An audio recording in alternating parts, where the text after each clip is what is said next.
Olá pessoal, a partir de agora nós vamos começar a falar sobre o conjunto dos números complexos, né? Qual a necessidade desse novo tipo de número. Nós vamos entender um pouquinho da história do surgimento dos números complexos, onde ele está situado aí no conhecimento sobre os números que a gente tem, né? Para que nós vamos usar, e na próxima aula algumas formas de representação, tá?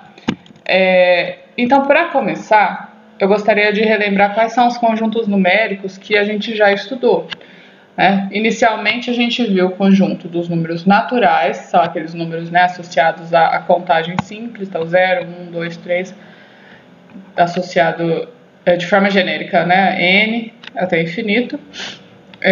Só que esses números naturais, eles não são fechados para subtração, né? Lembra que eles são fechados para adição e para multiplicação, ou seja, se eu somar ou multiplicar dois naturais, o resultado continua sendo natural. Só que se eu subtrair dois naturais, esse resultado nem sempre é possível dentro dos naturais, né? Por exemplo, 2 menos 5, isso não é um número natural. Então, a gente precisa ampliar e formar o conjunto dos números inteiros, né? Representado pela letra Z.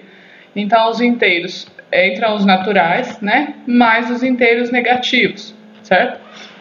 Então, ele é infinito à esquerda e à direita. Só que o conjunto dos inteiros, agora ele é fechado para adição, para multiplicação e para subtração. Quer dizer, se eu somar dois inteiros, o resultado é inteiro. Se eu multiplicar dois inteiros, o resultado é inteiro. Se eu subtrair dois inteiros, o resultado é inteiro.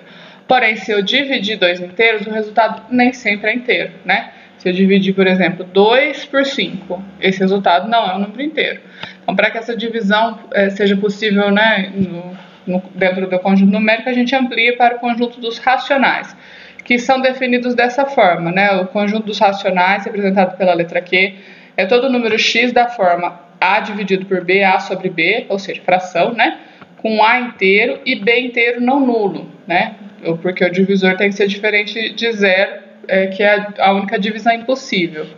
Então, os racionais vai entrar os naturais, os inteiros também, né? Porque se eu colocar b igual a 1, observe que eu tenho os inteiros. E, além disso, todos os números que puderem ser escritos como fração, certo? Com numerador e denominador inteiro. Só que esse conjunto dos inteiros, desses racionais, ainda não dá conta de toda a quantidade de números que a gente tem, né? De soluções numéricas que a gente tem. Então, por exemplo, para essa equação aqui, ó, x² igual a 2, o resultado dela não é um número racional. Por quê? Porque se a gente for resolver, o resultado vai ser raiz de 2 ou menos raiz de 2. E esse número, né, raiz de 2, não pode ser representado como uma fração, com numerador e denominador inteiro. Então, esse é o que a gente chama de números irracionais, né? É representado pela letra I.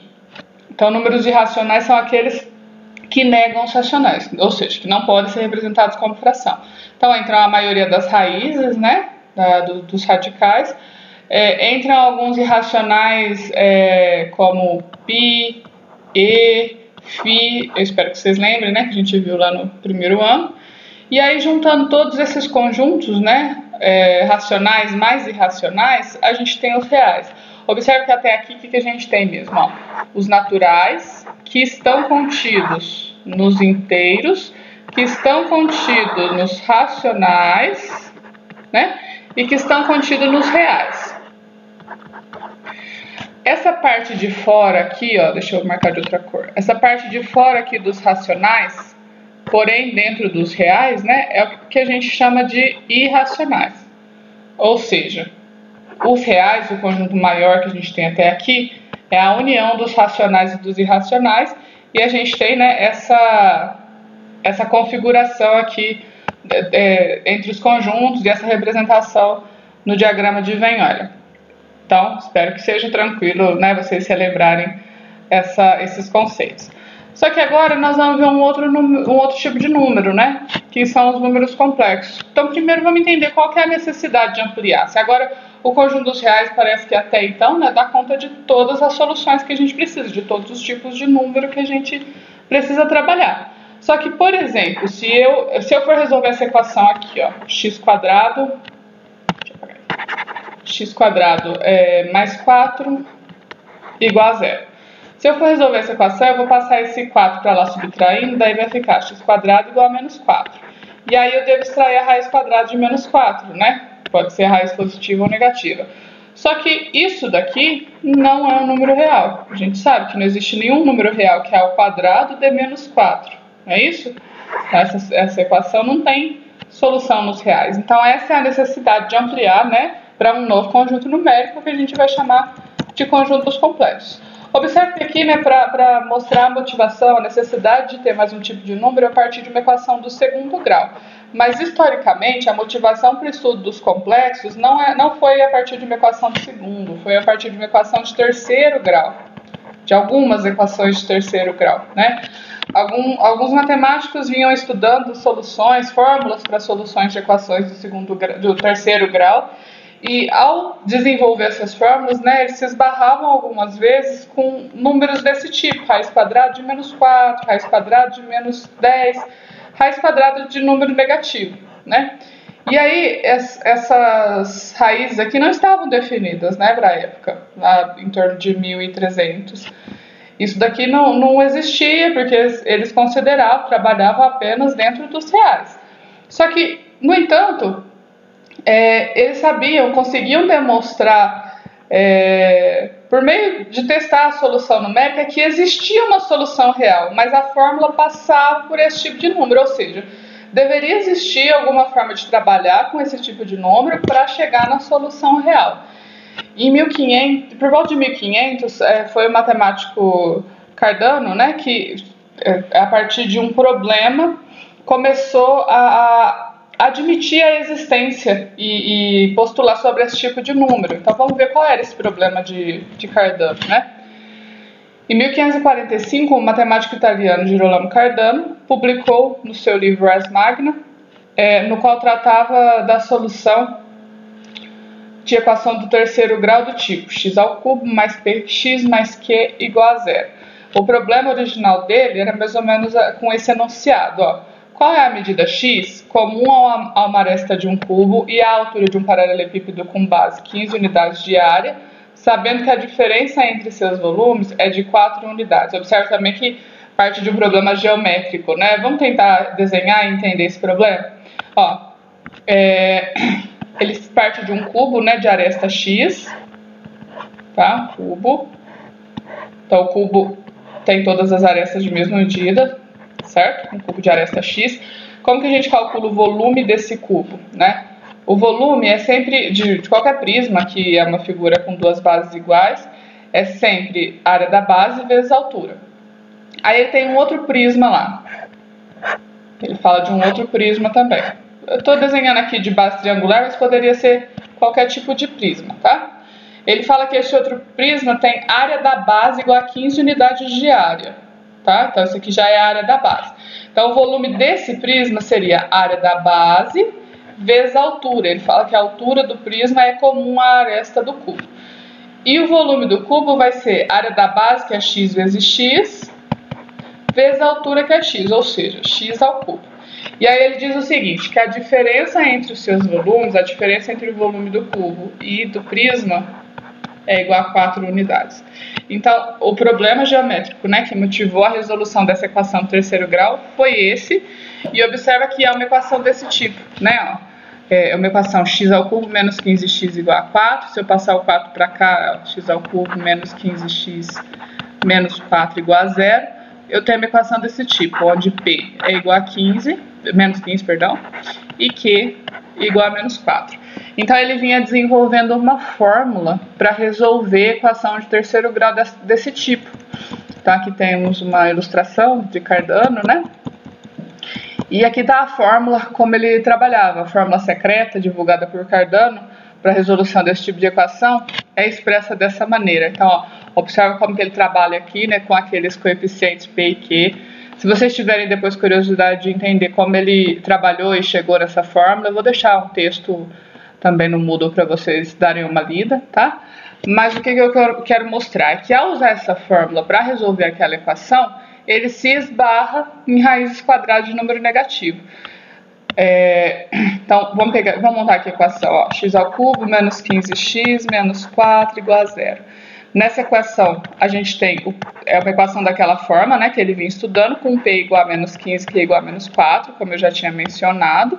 E aí eu vou usar essa fórmula para tentar achar o x. Então, ó, usando a fórmula de Cardano, a gente vai ter x igual raiz cúbica de menos q sobre 2, então, menos q, o oposto de menos 4, então 4 sobre 2, mais raiz quadrada, tá? Raiz quadrada de q ao quadrado sobre 4, então, q ao quadrado sobre 4, 16, menos 4 ao quadrado, 16, né? Mais p ao cubo sobre 27. P ao cubo é 15 ao cubo, deixa eu ver quanto que dá isso. Menos 15 ao cubo dá menos 3.000, menos 3.375, e aí sobre 27, certo? Mais, ó, continuando aqui a expressão da fórmula, né? Observa que é quase igual, só vai trocar esse sinal aqui do meio. Então, como que vai ficar aqui? Mais raiz cúbica de 4 sobre 2, né? O oposto de Q sobre 2, mais raiz quadrada de Q ao quadrado sobre 4. Perdão, é menos aqui. Eu acabei de falar que era o único sinal que ia trocar e coloquei mais de novo. Menos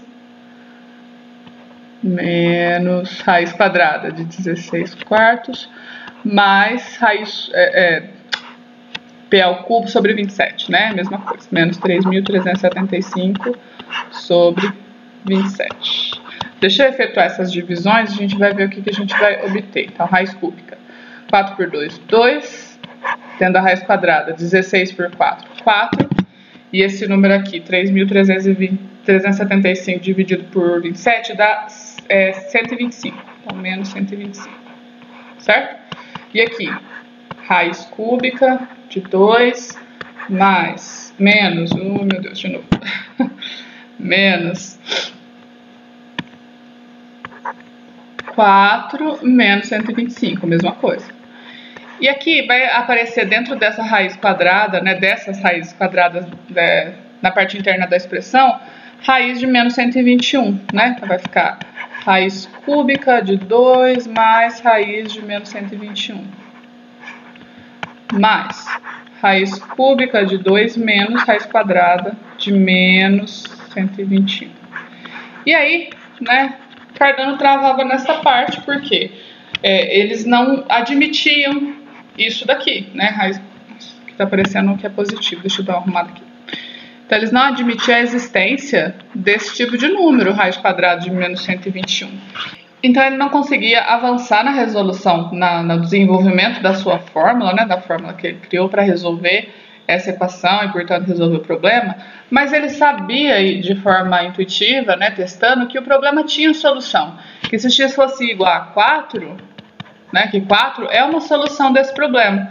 Ou seja, resolvendo por meio da fórmula, que ele já tinha testado para outras equações, ele deveria chegar no 4. Mas como chegar nesse 4, né, usando a partir dessas expressões aqui que não tem solução dentro do conjunto dos reais, que é o que eles trabalhavam. Como vamos verificar que 4 realmente satisfaz, ó. O volume aqui do cubo vai ficar 4 ao cubo, que é 64. E o volume do prisma vai ficar 15 vezes 4, que é 60.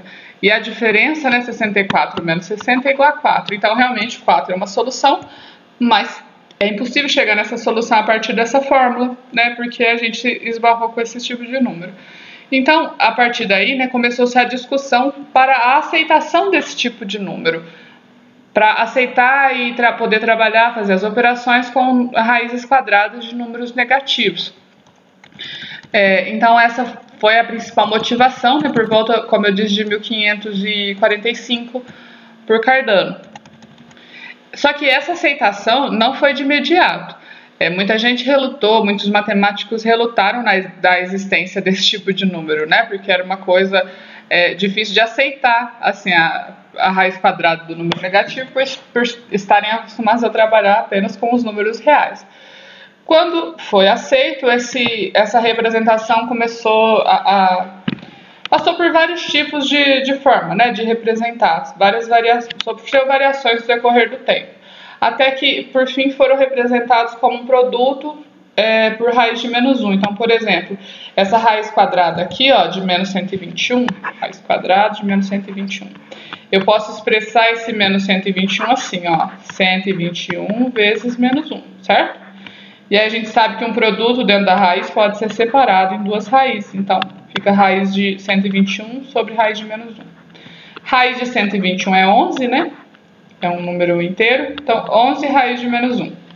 Então, fica um número real, né? Número real vezes uma raiz de menos 1. Então, sempre é possível expressar dessa forma, né? Um número real vezes uma raiz de menos 1. Então, chegou-se a essa forma de representação como sendo mais conveniente. E aí, lá no século XVIII, Euler introduziu o símbolo I para representar essa raiz quadrada de menos 1, né? Então, esse número aqui, raiz de menos 121, passaria a ser escrito como 11 vezes I, ou 11I. Esse número I a gente conhece como unidade imaginária, né? E hoje é o que a gente usa para representar esse número complexo, tá? Essa unidade imaginária. E aí que nós vamos ver também, lá no final dessa aula, uma outra forma de representar, né, que é a representação geométrica, que foi criada, né, pelo matemático, em 1806, pelo matemático suíço Jean Robert Argand, e anos depois o matemático, astrônomo e físico alemão Gauss adotou essa representação e divulgou os seus trabalhos. Há quem diga que Gauss desenvolveu de forma independente de Argand e publicou tempos depois, né, chegando ao mesmo resultado, a mesma forma de representação de Argand, publicando tempo depois. O que interessa aqui é que, a partir da divulgação de Gauss, né, que essa representação ficou mais conhecida e tornando-se popular e mais utilizada, né, sendo a mais prática para a representação e tornou o estudo significativo, seu estudo, favorecendo a aplicabilidade em outras áreas do conhecimento. Nós vamos ver nessa videoaula também como funciona essa representação geométrica, tá? Então, vamos definir primeiro o que vai ser esse conjunto dos números complexos, tá? Inicialmente, nós vamos ver então a forma de representação que a gente vai chamar de forma algébrica do número complexo e que vai ser dado dessa forma. Então, todo número complexo é desta forma: A mais BI, onde A e B são reais e I é a unidade imaginária. Então, a definição de I é que I ao quadrado igual a menos 1. Alguns materiais vão definir dessa forma, né? I igual a raiz quadrada de menos 1. Que é uma definição equivalente a essa, né? Então depende do que se adota em cada tipo de material. Então essa forma, chamada de forma algébrica ou forma binomial, de escrever um número complexo, porque é uma das formas só. Nós vamos ver outras, né? Nós vamos ver a forma geométrica de representar e nós vamos ver a forma trigonométrica de escrever também um número complexo. Então, observe que esse número complexo tem duas partes, né? Essa primeira parte a gente chama de parte real, a parte que não está acompanhada da unidade imaginária. É a parte real de Z e a gente representa dessa forma, né? Real de Z é igual a. E a segunda parte a gente chama de parte imaginária, o coeficiente da segunda parte, tá? O coeficiente de I. A gente chama de parte imaginária e a gente representa como I, né? Parte imaginária de Z é igual ao coeficiente B. Observe que esse A e B são números reais. E a unidade imaginária, tal que ao quadrado, é igual a menos 1. Vamos ver um exemplo, né, para entender essa forma de representação. Então, se o número complexo possui unidade imaginária, ou seja, se o B é não nulo, ele também é chamado de número imaginário. Devemos observar que se o B é nulo, a gente vai ter um número complexo da seguinte forma: Z igual a A, que é um número real. O que a gente já pode observar? Que o número real vai estar dentro dos complexos. Por quê? Porque o número real é um número da forma A mais BI, onde B é 0, né? Aí esse número pertence aos reais. Mas ele também pertence aos complexos pela definição.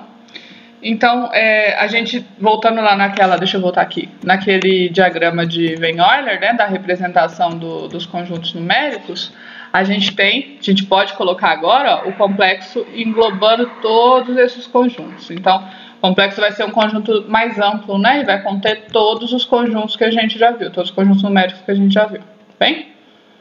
Então, voltando aqui para o exemplo, Pá. Bom, e se o A for 0 e o B for não nulo, né? Se o A for 0 e o B for não nulo, a gente tem um número da forma BI, certo? Esse número é chamado de número imaginário puro porque ele não possui a parte real. Então, por exemplo, nesse número aqui, ó, normalmente a gente vai associar a letra Z, mas poderia ser qualquer letra, tá? Para chamar um número complexo. Esse número aqui, 2 mais 3i, tem parte real 2, parte imaginária 3. Esse número aqui tem parte real 2, parte imaginária menos 3. Esse número aqui tem parte real 3 e parte imaginária 0, sendo, portanto, um número real. Esse número aqui tem parte real 0 e parte imaginária menos 2, sendo, então, um número imaginário puro. Se a gente, então, representar os números nessa forma, né? Então, nessa forma algébrica, então, Z igual a A mais BI, observa que as operações de adição, multiplicação e subtração são bem intuitivas para realizar com esse número, né? A gente vai trabalhar com esse I como se fosse uma unidade algébrica, né? Então, para somar, eu vou adicionar parte real, parte imaginária. Para subtrair, a mesma coisa. Para multiplicar, a gente vai ter que fazer a distributiva, usando as propriedades, né, que a gente viu aqui, e resolver. Então, essas operações vão ser bem intuitivas de serem realizadas, né? Vamos fazer alguns exemplos que vai aparecer o número complexo e depois como operar com esses números complexos. Olha aqui nesse exemplo 2, né? Eu quero resolver essas equações aqui no conjunto dos complexos, tá? Então, vamos resolver a equação na letra A. A equação é 2x² mais 98 igual a 0. Eu vou passar esse 98 para lá subtraindo, né? Não preciso da fórmula aqui, que é uma equação incompleta, né? Mais simples. E vou pegar esse 2 que está multiplicando e vou dividir. Então, menos 98 dividido por 2. 98 dividido por 2 é 49, né? E negativo por positivo, negativo. Então, x² igual a menos 49. E aí eu vou extrair a raiz quadrada de menos 49, né? Do outro lado. E lembra que isso pode ser positivo ou negativo. Até então, se a gente estivesse resolvendo nos reais, o que a gente diria? Não possui solução. Mas eu quero a solução nos complexos, então agora a gente tem uma solução, né? Como que a gente vai dar essa solução? Eu vou separar esse raiz quadrada de menos 49 da seguinte forma. É raiz de 49 vezes raiz de menos 1. O que é raiz de 49? É 7, né? É inteiro. E raiz de menos 1 é a unidade imaginária i. Então, a solução, né, vai ficar dessa forma, ó, mais ou menos 7i. Então, qual é o conjunto de solução dessa equação da letra A no conjunto dos complexos? É menos 7i e mais 7i, certo? Então, observa que são números complexos, né, dados na forma algébrica, onde a parte real é 0, né, e a parte imaginária é 7 ou menos 7, certo? São duas soluções. Vamos fazer a segunda aqui. Essa daqui já não dá pra gente fazer isolando o x, né? Porque ela tá completa. O que eu posso fazer? Ou completar quadrados, né? Fatorar, completar quadrados. Ou usar a fórmula resolutiva, delta, x1, x2, tá? Vou completar quadrados nessa daqui, que eu acho que vai ser mais prático. Então, eu vou começar fazendo o seguinte. Eu vou pegar esse 40 e vou passar pra lá negativo. Daí vai ficar x² menos 10x igual a menos 40. E aí eu quero fatorar essa expressão aqui, né, como uma soma ou uma diferença ao quadrado, no primeiro membro. E aí eu vou lembrar do desenvolvimento do binômio, né. O primeiro termo vai ser x, porque aí vai ficar quadrado primeiro, menos 2 vezes o primeiro, então, como é menos aqui precisa ser menos, né, 2 vezes o primeiro vezes o segundo. Que número que eu tenho que multiplicar aqui por menos 2x, né, para aparecer menos 10x? É o 5, não é isso? Então, se for x menos 5, o segundo termo bate também, né? Então, vai ficar quadrado primeiro, menos 2 vezes o primeiro vezes o segundo. Só que está faltando um termo aqui para completar esse quadrado, né? Que é o quadrado do segundo. O que é quadrado desse 5? É mais 25. Só que como eu tenho uma equação, eu não posso adicionar 25 de um lado só, né? Eu tenho que adicionar dos dois. Inclusive, já vamos fazer essa operação aqui, né? Quanto que sobra? Menos 40 mais 25. É menos 15, certo? Então, sobra menos 15. E aí, eu vou tirar esse quadrado daqui e extrair na raiz do outro lado, né? Então, vai ficar assim, ó. X menos 5, nem precisa mais do parêntese também aqui, né? x menos 5 igual a mais ou menos raiz quadrada de menos 15. Então, olha lá, isso daqui, né, a gente já sabe que não é um número real. Se a solução fosse nos reais, a gente pararia aqui, né, não tem solução. Mas, trabalhando nos complexos, o que a gente vai fazer? Eu posso separar isso daqui, ó, em raiz de 15 vezes raiz de menos 1. Raiz de 15 é irracional, né? Eu não vou conseguir achar um resultado inteiro. Então, eu vou deixar, e nem simplificar. 3 vezes 5 não dá para fatorar, se tirar nada da raiz. Então, eu vou deixar assim, raiz de 15. E raiz de menos 1 eu vou trocar por i. Deixa eu tentar ver se cabe aqui. Raiz de menos 1 eu vou trocar por i. Então, vai ficar assim, ó. X menos 5 é igual a mais ou menos raiz de 15i, né? Ó, o i fica fora da raiz, tá? Deixa eu dar uma arrumada. Mais ou menos raiz de 15i, certo? E por fim, né, é só passar esse 5 que está subtraindo para lá somando. Então vai ficar assim, ó, x igual a 5, positivo, né? Mais ou menos raiz de 15i. Então, conjunto solução são dois números complexos, né? Que é 5 menos raiz de 15i e 5 mais raiz de 15i. Observe então esses números complexos, ó. Ambos têm parte real igual a 5 e parte imaginária igual a menos raiz de 15 e mais raiz de 15, tá?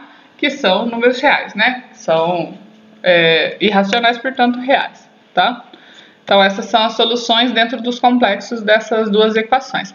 Se vocês quiserem conferir, façam essa pela fórmula resolutiva, né? Delta x1, x2. Vocês vão ver que vocês vão chegar na mesma solução, tá? Então agora vamos ver um exemplo de operação envolvendo esses números racionais. Ó. Vamos considerar o número... racionais não, perdão, complexos. Vamos considerar os números complexos Z1 e Z2. O Z1 tem parte real 1, parte imaginária 3. Z2 tem parte real menos 2, parte imaginária 1. E resolver essas operações. Então na letra A, eu vou somar Z1 mais Z2. Tá, a soma de Z1 mais Z2, por enquanto eu vou copiar aqui, mas nem precisa, né, ficar repetindo esses números. A soma de Z1 com Z2 vai ser adicionar como se fosse uma unidade algébrica, né? Somar parte real com real, imaginário com imaginário. Então, 1 com menos 2, menos 1. 3 com mais 1, mais 4i. Tá? A soma é esse outro número complexo, tá? Então, na letra B, Z1 vezes Z2. Eu vou multiplicar. Então, agora multiplicar... A gente só tem que tomar cuidado de fazer a distributiva, né? Prestar atenção no sinal. Então, fazendo a distributiva aqui, ó, vai ficar 1 vezes menos 2, menos 2. 1 vezes i, 1i. 3i vezes menos 2, menos 6i. 3i vezes i, mais 3i ao quadrado, certo? E aí eu posso simplificar juntando isso daqui, né? Ó, vai ficar assim, menos 2, menos 5i. E aí vocês devem lembrar o seguinte, o que é i ao quadrado, lá da definição? Isso não é igual a menos 1? Foi assim que eu defini a unidade imaginária i? Então isso daqui, ó, se eu trocar i ao quadrado por menos 1, né, vai ficar 3 vezes menos 1. Ou seja, essa parcela é real, não é imaginária, né? 3 vezes menos 1 é menos 3, e aí eu posso juntar com essa outra parte real, né? Então menos 3 com menos 2, menos 5, menos 5i. Então, o produto dos dois é esse outro número complexo de parte real e parte imaginária, ambas iguais a menos 5, certo? Letra C, eu vou fazer o número Z1 ao quadrado, ou seja, eu vou fazer ele, né, vezes ele mesmo, Z1 ao quadrado. Eu posso também usar a regra do trinômio quadrado perfeito, né? Como eu disse, eu estou trabalhando como se fosse uma expressão geométrica, então eu vou desenvolver dessa forma, ó. Quadrado primeiro, mais 2 vezes o primeiro vezes o segundo, vai dar 6i, né? Mais quadrado do segundo, vai dar 9i quadrado. A mesma coisa que eu fiz no exemplo anterior. O que é i quadrado? É menos 1. 9 vezes menos 1 dá menos 9. Eu vou juntar com esse 1 aqui. 1 menos 9, menos 8. Então, menos 8 mais 6i é o número Z1 ao quadrado. Tá certo? E aí eu deixo esse último aqui para vocês resolverem, tá? Z1 mais Z2 ao quadrado. Então, a ideia das operações de adição, subtração e multiplicação é muito intuitiva e simples, né? Relativamente simples. Vamos ver mais um exemplo? Agora envolvendo também potências de I. Ó, na letra A, eu quero fazer o produto 1 mais i, 1 menos i. Observe que isso daqui, né, se a gente for trabalhar então algebricamente, como uma expressão algébrica, eu tenho o produto da soma pela diferença, que dá quadrado primeiro menos quadrado segundo, não é isso? Pode fazer distributivo, vocês vão verificar que vai chegar nisso, tá? Só que o que é i ao quadrado? É menos 1. Então, ó, esse menos aqui da expressão, né? I ao quadrado é menos 1. Daí vai ficar menos menos mais 1 mais 1, 2. Então, o produto desses dois complexos aqui, né? Deu aí um real, tá? Deu 2. Na letra B, é para a gente calcular algumas potências de i. Eu incluiria, inclusive, i elevado a 0. Mas vamos começar, então, no que ele pediu ali, tá? I elevado a 1, i elevado ao quadrado, i elevado ao cubo, até i elevado ao oitavo. O que é i elevado a 1, né? Ele mesmo. Qualquer número elevado a 1 é ele mesmo. O que vai ser i ao quadrado? Por definição, é menos 1, tá? O que vai ser i ao cubo? I ao cubo não pode ser escrito assim, ó, i vezes i ao quadrado, né? Usando as propriedades de potência, se eu multiplicar a potência de mesma base, né? Conserva a base e soma os expoentes. Só que o que é i ao quadrado? Não é menos 1? E aí vai ficar i vezes menos 1, que dá menos i, certo? Continuando, como vai ficar i à quarta? I à quarta não é a mesma coisa que i ao quadrado vezes i ao quadrado? I ao quadrado é menos 1, então vai ficar menos 1 vezes menos 1, que vai dar 1 positivo. Voltando aqui, o que é i a 0?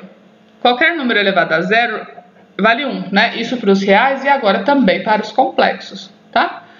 O que eu quero que vocês observem? O que eu quero que vocês observem aqui?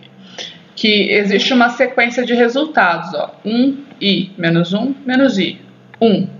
Vai começar a repetir, ó. 1i menos 1 menos i. Vamos verificar, ó. I a quinta, i a sexta, i a sétima e i a oitava. E a quinta? Eu posso escrever assim, ó. I ao cubo vezes i ao quadrado. Por exemplo, né? Poderia colocar i à quarta, que eu também já conheço, vezes i. Tanto faz, tá? O que é i ao cubo? É menos i. Ó, já achei aqui. E o que é i ao quadrado? É menos 1. É a definição. Menos i vezes menos 1, negativo e negativo positivo. Sobra i. Certo? O que é i à sexta? I à sexta é i à quinta vezes i, por exemplo. O que é i à quinta? Já achei, ó. I à quinta é i vezes i. Vai ficar i vezes i ao quadrado. O que é i ao quadrado? Menos 1. E a sétima? E a sétima é a mesma coisa, sei lá, que i à quarta vezes i ao cubo, né? O que é i à quarta? Eu achei aqui, ó. 1. O que é i ao cubo? Menos i. 1 vezes menos i dá menos i. E a oitava é i à quarta vezes i à quarta, né? I à quarta é 1, 1 vezes 1 dá 1. Então, como eu disse, observem a sequência. Deixa eu aumentar aqui um pouquinho. A sequência que se forma, ó. 1i menos 1 menos i. 1i menos 1 menos i. 1 e a nona vai dar i. E a décima vai dar menos 1. E assim por diante, né? Vai seguir aí uma sequência. É sempre essa sequência que se repete a cada 4 resultados, né? Então, se eu perguntar para vocês, pedir para calcular i elevado a 200, a gente vai montar essa sequência, né, até 200? Não. O que a gente pode fazer? Pensem um pouquinho e procurem me responder no fórum, aliás, na questão que eu vou propor, né? Como que a gente vai determinar qualquer potência de i usando a ideia dessa sequência, tá? Bom, continuando, na letra C eu quero resolver essa operação, ó. 2 menos 3i ao quadrado menos 3 menos i vezes 2i. Então, aqui eu vou desenvolver isso primeiro, ó.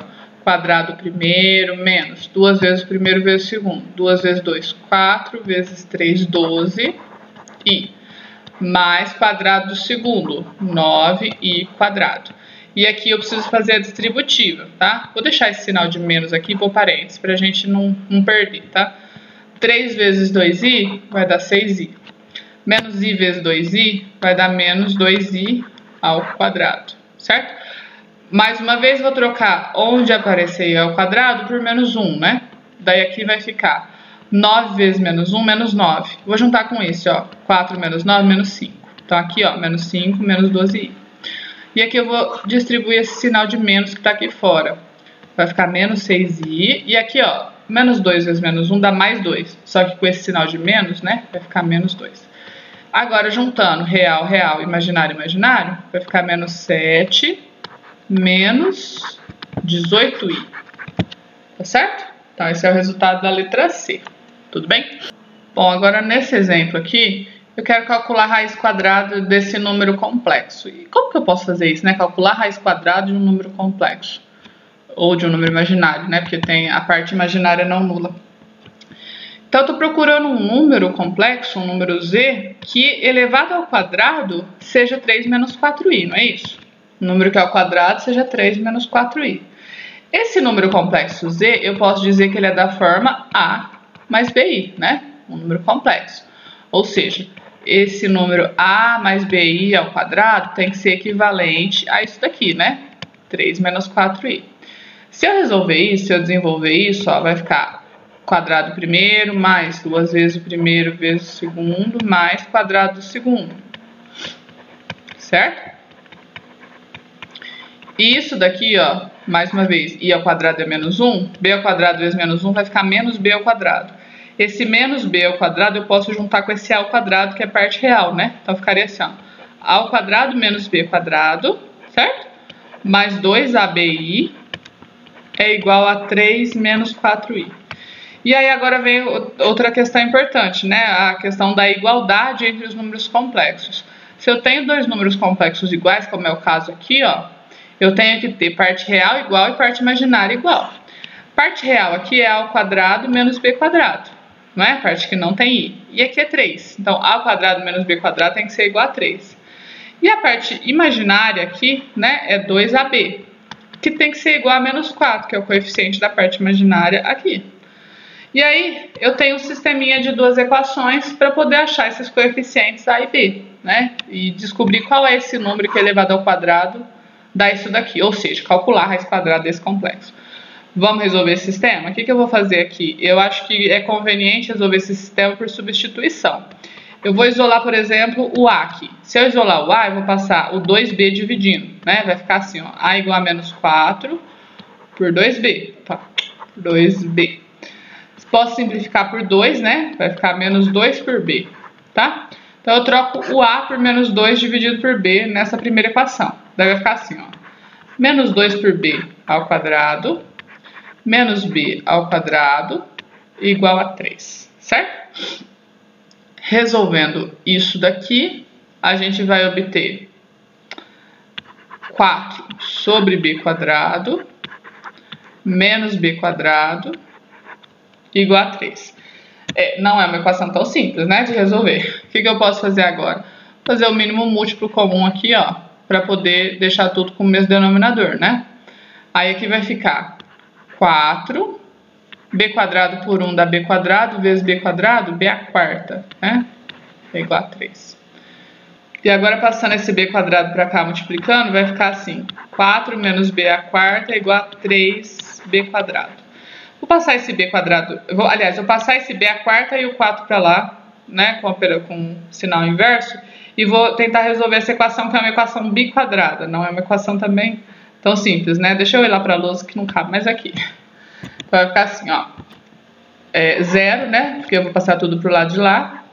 Então do lado de lá ficou 3b quadrado, eu já esqueci a expressão, mais b à quarta, né, menos 4, certo?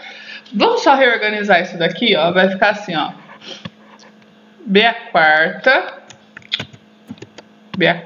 vou colocar ele primeiro, mais 3b quadrado menos 4 igual a 0. Observem que isso é uma equação biquadrada. O que é uma equação biquadrada? Esse b à quarta pode ser escrito assim, ó, ao quadrado, não pode? Certo? E aí, se eu chamar b ao quadrado de outra coisa, essa equação vira quadrática, vira do segundo grau. Então, isso que a gente chama de uma equação biquadrada, né? Então, ou seja, eu faço uma mudancinha de variável. Vamos chamar o b ao quadrado de x, por exemplo. Se eu chamar b ao quadrado de x, aqui vai ficar x ao quadrado mais 3x menos 4 igual a 0, que é uma equação de segundo grau. Essa equação de segundo grau, eu acho que é conveniente a gente resolver por soma e produto. Vamos tentar? A soma é o oposto de B dividido por A, e o produto é C dividido por A, né? Menos 4 por 1. Que dois números eu somo, né? x1 mais x2, e que dá menos 3, e que eu multiplico x1 vezes x2, que dá menos 4. Esses números são menos 4 e 1, percebe? Sim? Menos 4 e 1. Por quê? Menos 4 somado com 1 sobra menos 3. Menos 4 vezes 1 dá menos 4. Isso são os valores de x, né? Mas o que eu estou procurando não são os valores de x, são os possíveis valores de b, tá certo? Então, eu tenho que b quadrado é igual a x, né? Se x for menos 4, b quadrado é igual a menos 4. Tem solução? Apesar de a gente estar trabalhando nos complexos, lembra lá da definição, né? Eu estou tentando descobrir qual é esse número, ó. Z igual a mais bi, que satisfaz, né, que elevado ao quadrado dá aquilo lá, 3 menos 4i, não é isso? 3 menos 4i, porque eu quero calcular a raiz quadrada disso, de 3 menos 4i. E quando eu postulo que o resultado é dessa forma, eu tenho que ter obrigatoriamente a e b reais. E nessa equação aqui, b não é real, né? Então não pode ter um número imaginário vezes imaginário, né, nessa forma, entenderam? Então eu vou descartar, né, que o x seja menos 4. E aí me sobra que o x vai ser 1. Ou seja, o b pode ser 1 ou menos 1, né? b ao quadrado igual a 1, então o b pode ser 1 menos 1, que aí sim são soluções reais, tá certo? E aí a gente volta lá na primeira parte, né, do sistema. Se o b for 1, o a vai ser o quê? Menos 2 dividido por 1, que dá menos 2. Se o b for menos 1, o a vai ser menos 2 por menos 1, que dá 2, certo? Então, ó, agora acho que dá para resolver aqui. Se o b for 1, a gente tem que o a é menos 2. Se o b for menos 1, o a é 2. Ou seja, qual é a raiz quadrada desse número, né? É a mais bi. Então, é 2 menos 1i ou menos 2 mais 1i, certo? Essa é a resposta do exercício, né? A raiz quadrada desse número. E aproveitando a resolução desse exemplo 6, vamos falar uma questão aqui interessante em relação aos números complexos, né? Uma diferença que a gente tem entre números complexos e reais. Por exemplo, se eu quero calcular a raiz quadrada de 1 nos reais, né? Então, estou calculando nos reais, a gente sabe que isso é igual a 1, porque nos reais, né, a definição da raiz quadrada é o número positivo que é ao quadrado dá 1. Isso tem uma implicação, né? Que a raiz quadrada de um número ao quadrado é igual ao módulo desse número, né? Porque nos reais sempre tem que retornar um número positivo. E eu espero que vocês lembrem, né? Que eu sempre comento para vocês tomarem cuidado ao resolver certas raízes quadradas como se fosse uma equação, né? Por exemplo, se eu tenho uma equação assim nos reais, ó, x quadrado igual a 9, a gente vai extrair a raiz quadrada e aí a resposta fica a raiz quadrada positiva ou negativa, né? Por quê? Porque existem dois números que é o quadrado da 9, é o 3 e o menos 3, não é isso?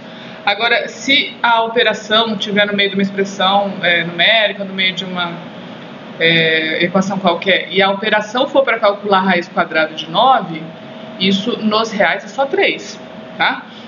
Não é 3 ou menos 3.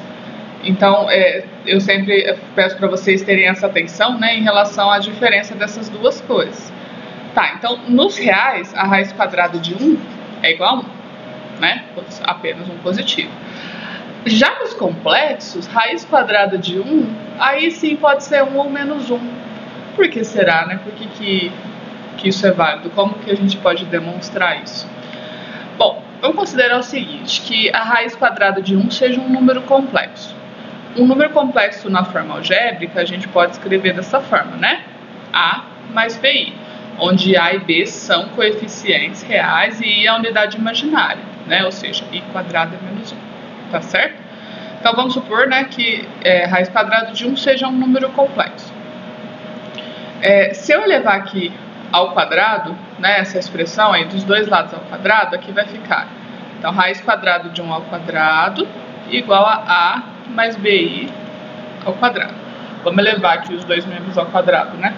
Raiz quadrada de 1 elevado ao quadrado vai dar 1, tá certo? Aqui, na hora de elevar esse quadrado, a gente vai desenvolver, né, na regrinha do trinômio. Então, quadrado do primeiro mais 2 vezes o primeiro vezes o segundo, mais quadrado do segundo. Aqui toma esse cuidado, ó, quadrado do segundo, né, b quadrado e quadrado. Só que i quadrado é menos 1, certo? Então, eu vou trocar i quadrado por menos 1. Daí vai ficar b quadrado vezes menos 1, né, vai ficar menos b quadrado. Esse menos b quadrado é parte real, né, porque ele não é independente de i. Então, eu posso juntar com esse a quadrado. Então, fica assim, ó. Só vou deixar eles perto aqui, né, os termos que são parte real. Então, a quadrado menos b quadrado mais 2abi. Tá certo? E aí, eu teria aqui, né, nessa expressão, uma igualdade de dois números complexos. Do lado de cá, eu tenho esse número, ó, que tem essa parte real e essa parte imaginária, né, ó. Então, tem a parte real e aqui a parte imaginária. E do lado de cá eu tenho um número real, né, que é o 1. Mas o 1, escrevendo como número complexo, seria a mesma coisa que isso, né? 1 mais 0i. E aí, se eu tenho uma igualdade entre dois números complexos, eu preciso que a parte real deles seja igual e a parte imaginária deles seja igual. Ou seja, qual que é a parte real desse segundo aqui? É a quadrado menos b quadrado.